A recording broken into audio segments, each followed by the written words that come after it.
talk for a moment about maintenance and repair, specifically within Ridepanda. Generally, you should service your bike every 500 to 750 miles. A lot of e-bikes that we have odometers, so you can keep track of that. If you don't have an odometer, twice a year is generally good if nothing comes up before that. So we have a thing called Panda Care. We'll reimburse you for maintenance at third-party bike shops. So if you're in a hub city like Seattle, DC, and San Francisco, we have local shops, Right Panda shops, but you also have access to third-party shops, and we'll reimburse you up to $100 a visit, up to $300 a year. Just shoot us an email with your receipt, and we'll reimburse you that. Like I said, if you have access to a Panda Hub in those cities, labor, wear and tear parts are free if you get a appointment.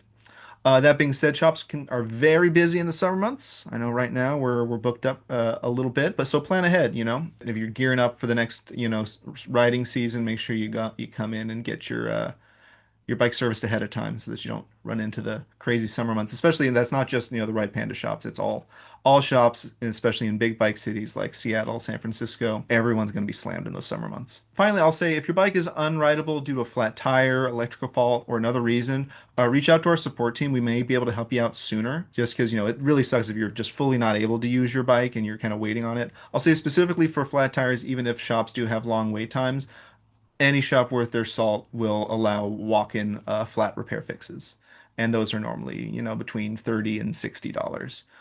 So fully reimbursable. Go get your flat fixed. There's also some places there's a service called VeloFix that is a mobile repair van, so they can actually come to you with a van and fix your flat. So that's great if you're if you find your heavy e-bike somewhere far away from a repair shop without a way to get it there.